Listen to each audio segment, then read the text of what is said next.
यह कहानी छोटे से गांव गोपालगंज की है, जहां एक गरीब परिवार रहता था जिसमें रामू और उसका बेटा ही था।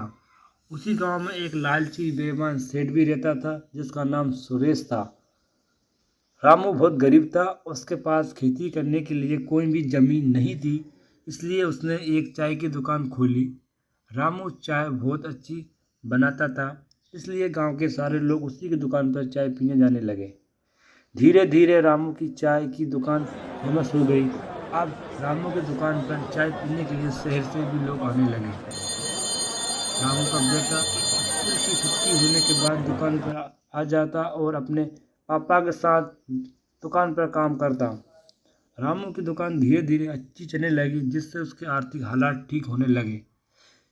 यह सब देखकर गांव का सेठ सुरेश रामू से मिलने लगा और उसने भी रामू की दुकान के सामने अपनी चाय की दुकान खोली। लेकिन रामू की दुकान बहुत चलती और सेठ की दुकान पर कोई भी ग्राहक नहीं आता। एक दिन जब रामू का बेटा स्कूल से आ रहा था, उसे सेठ ने रास्ते से ही किडनैप कर लिया और सेठ रामू से कहने लगा कि तुम अपनी चाय में क्या मिलाते हो जिससे तुम्हारी चाय इतनी स्वादिष्ट बनती है? मुझे बताओ, नहीं तो मैं तुम्हारे बच्चे को मार डालूंगा। रामू कहने लगा, मेरे बच्चे को छोड़ दो, मैं बताता हूँ कि मैं चाय में क्या मिलाता हूँ। मैं चाय में गाय का दूध और चीनी की जगह गुड़ मिलाता हूँ, जिससे चाय स्वादिष्ट बनती है।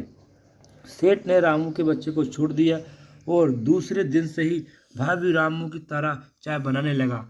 लेकिन फिर भी सेठ की दुकान पर कोई भी ग्राहक नहीं आता और रामू की दुकान पर ग्राहकों की भीड़ लगी रहती। यह सब देखकर सेठ को गुस्सा आने लगा और उसने रामू को और उसके बेटों को मारने का सोचा। एक दिन रामू और उसका बेटा रात को दुकान बंद करके अपने घर जा रहे थे।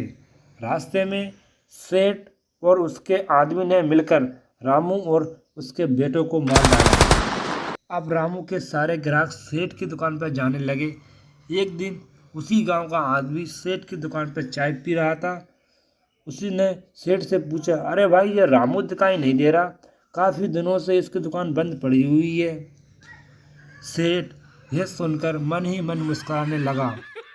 इधर रामू की आत्मा भूत बन गई और वह सेठ से बदला लेने के लिए तड़प रही थी। एक दिन रात को सेठ दुकान बंद करके अपने घर जा रहा था, तो रास्ते में उसे रामू की आत्मा मिल गई और वह सेठ से कहने लगी, अरे पापी सेठ, हमने तेरा क्या बिगाड़ा था जो तूने हमें मार डाला?